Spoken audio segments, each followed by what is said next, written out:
কোটি কোটি টাকার সাইবার প্রতারণার জাল ফাঁস করল দার্জিলিং পুলিশ। এই চক্রের মূল পাণ্ডাকে ফাঁসি দেওয়া থেকে গ্রেপ্তার করেছে পুলিশ।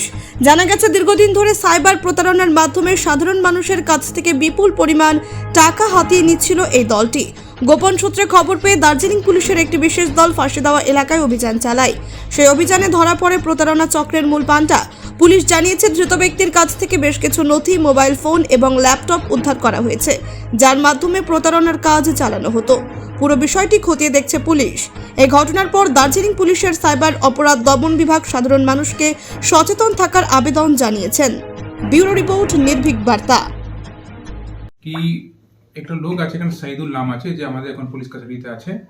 ও ডিফারেন্ট লোক থেকে অ্যাকাউন্ট নিয়ে অ্যাকাউন্ট বানাতো, ওই লোকের আইডেন্টিটি উপরে একটা সিম কার্ড ইস্যু করাতো, আর পুরো প্রপার ব্যাংকিং যে অ্যাকাউন্ট জন্য খোলার জন্য যে কিট থাকে ওটা ইস্যু করাতো ব্যাংক থেকে, অ্যান্ড সিম কার্ড ইস্যু করাতো।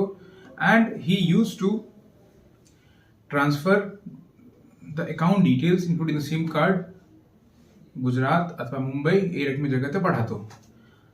और পাঠিয়ে এই অ্যাকাউন্টগুলো যে আছে ডিফারেন্ট রকম সাইবার ক্রাইম যে হয় ওর মধ্যে মিউল account exactly word term use করা হয়, অথবা ভাড়ার অ্যাকাউন্ট বলতে পারেন আপনি, ভাড়া অ্যাকাউন্ট হিসাবে ইউজ হতো।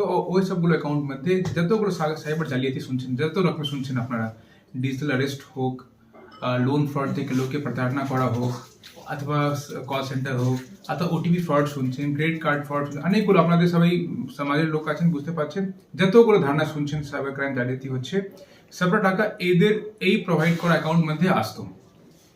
আর আমাদের যে আমরা যখন এটা খবর পাওয়ার পরে দেখছি, বাড়িতে গেলাম আমরা, তো দেখছি মোটামুটি 414 এটিএম কার্ড সিজ করেছি আমরা বাড়ি থেকে।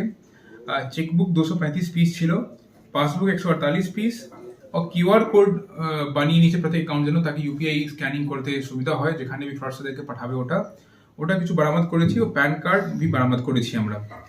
এই রকমের জিনিস বরামদ করার পরে আমরা ইনভেস্টিগেশনের মধ্যে নামলাম। তখন দেখতে পারলাম কি চৌটহাট এলাকা থেকে প্রচুর লোক আছে যাদের কাছ থেকে ও লোভ দিয়ে অ্যাকাউন্ট খোলানোর চেষ্টা করেছে। লোক ভয়ে ভয়ে এসে আমাদের কাছে বলছে, স্যার আমারও এখন টাকা ঢুকেছে, আমাকে লাগছে আমার সাথে জালিয়াতি করেছে। তো এইরকম করে আমাদের কাছে মোটামুটি 6টা কেস এসেছিল আগে, আর আমরা 6টা ডিফারেন্ট কেস করলাম।